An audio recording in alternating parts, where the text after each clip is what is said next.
Morning, my name is Gabe Zollner.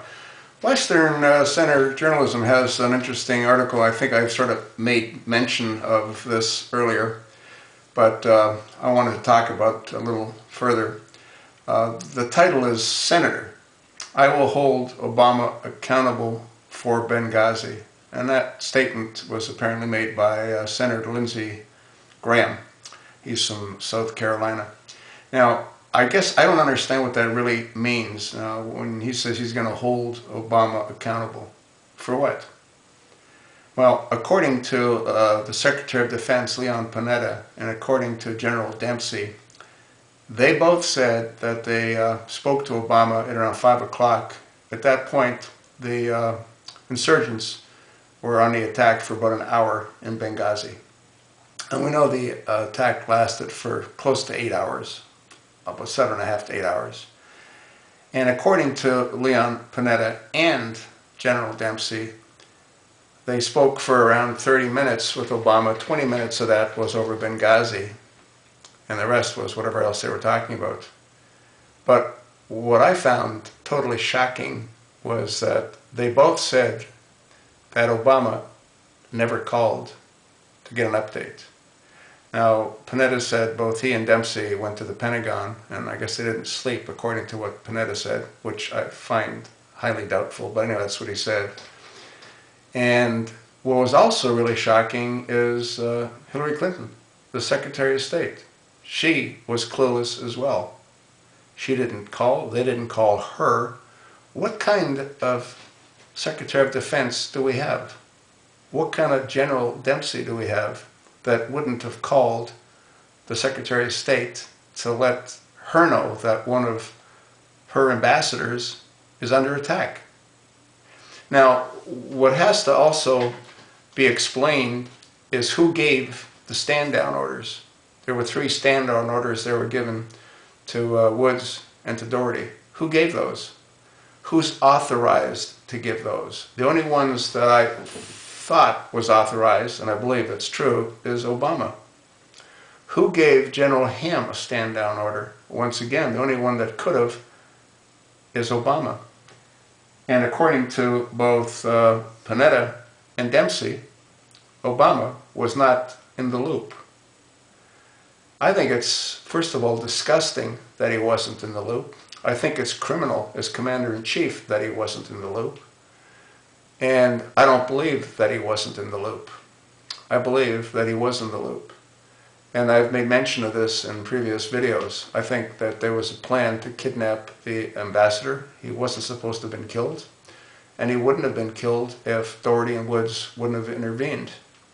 When they did, it incited the rebels, and they slaughtered everyone. The plan was, again, to kidnap the ambassador. Why? So Obama could trade him for the blind sheik. And I've said this in 3 or 4 videos, and I don't understand how people are so stupid that they don't see that as well. I mean, there's no way Obama was not in the loop. He orchestrated it with his buddies out of Egypt when he flew them in and gave them special visas so they could go visit in the White House. They couldn't visit on their own because they're such radical extremists. I mean, look what Obama's doing with trying to put in this new CIA director, John Brennan. John Brennan is a converted Islamist. I mean, he's converted to Islam. What does that tell you? The problem is that although Senator Lindsay said that he'll hold Obama accountable, what can he do? Nobody can do anything. If you take a look at all the criminal acts that this administration has committed, all the dysfunctional administrational rules that they've put into play, all the billions of dollars he's wasted. He's totally wasted. When he was Senator Obama, he was all over Bush for doing what? For allowing waterboarding to take place. Obama doesn't waterboard. He vaporizes people. And he vaporizes thousands of innocent people that are in the proximity of the Hellfire missiles that he's shooting at people. Yeah. And this is insane. In the last 4 years, the administration under Obama has captured 1 combatant. 1. And they never, you know, I mean, just one. This is insane. And it's really frightening with what's going on with Homeland Security. You know, first they buy 2.6 billion rounds of ammunition. Now they just placed another order for 21 million additional rounds. That's 20 times what's used in Iraq by our military. 20 times. What are they going to use that ammunition for? Who are they going to use it on? What's that facility for that's being built on 1,600 acres in Georgia?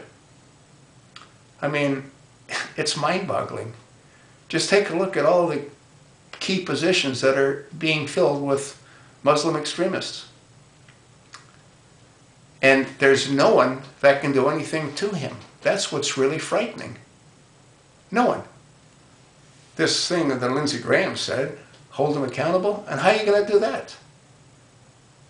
You can't impeach him. The Senate's controlled by Harry Reid and the whacked-out Democrats. You can't impeach him. The House of Representatives caves in to whatever Obama wants. Why do you think John Boehner's doing that? I did a video on that yesterday.